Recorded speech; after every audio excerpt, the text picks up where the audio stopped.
Leader of opposition, इनकी बात से 100% सहमत हूं कि इस सरकार में भ्रष्टाचार, बेईमानी, लूट चरम सीमा पर है। ये एक उदाहरण दिया है।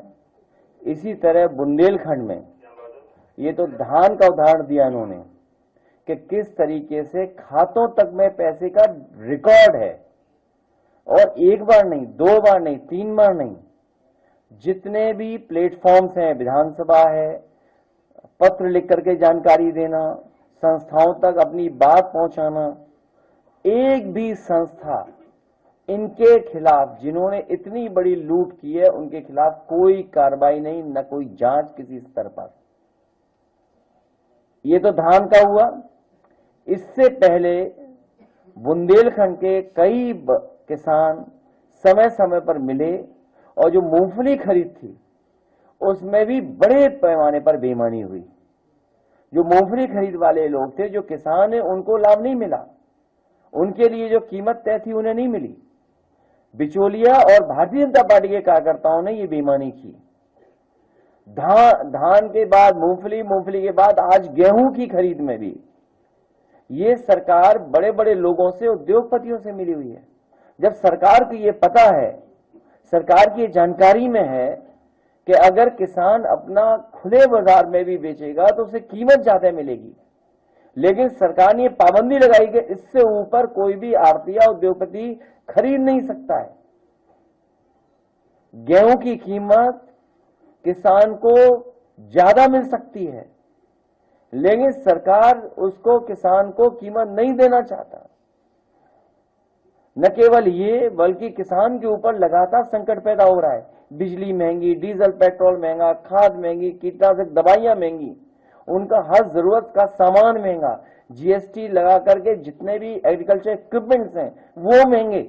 और अगर कोई सवाल पूछे, कोई इनसे सवाल करे तो उसके ऊपर कार्रवाई है, और अगर कोई ज्यादा आंदोलन में शामिल हो उनके सरकार के खिलाफ तो बताओ उसकी पगड़ी उगाड़ देंगे, पगड़ी उछाल देंगे। और किसानों की पगड़ी एक बार नहीं उछाली इन्होंने, कई मौके ऐसे आए हैं जहां किसानों को इस भारतीय जनता पार्टी की सरकार ने अपमानित किया है। चाहे वो गाजीपुर से लेकर के गाजियाबाद तक कई उदाहरण हम दे सकते हैं जहां किसानों की लूट इस सरकार में हुई है, और समय समय पे किसान को अपमानित होना पड़ा है।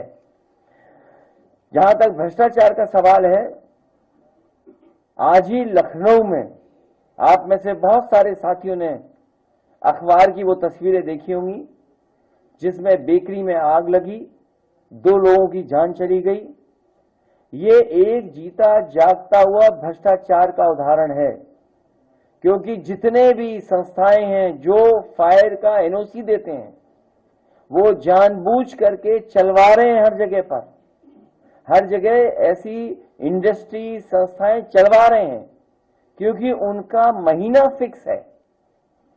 अगर वो एनओसी दे देंगे तो महीने का क्या होगा? आपको याद होगा, इसी शहर में सबसे प्राइम जगह पर हजरतगंज में एक बड़े होटल में आग लगी थी जिसमें जान गई थी। उसके बाद न जाने कितनी इंस्टीट्यूशंस को, न केवल उत्तर प्रदेश की बल्कि जितनी भी इंस्टीट्यूशन उत्तर प्रदेश में, सबको नोटिस दिया था फायर का।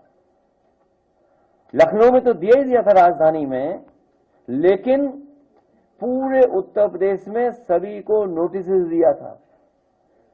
अगर नोटिस उस समय दिए गए थे तो आखिरकार फायर डिपार्टमेंट क्या कर रहा था? आज कैसे आग लग गई? जो इनकी महीना वसूली है, अगर एनओसी दे देते तो महीना वसूली कैसे होती है?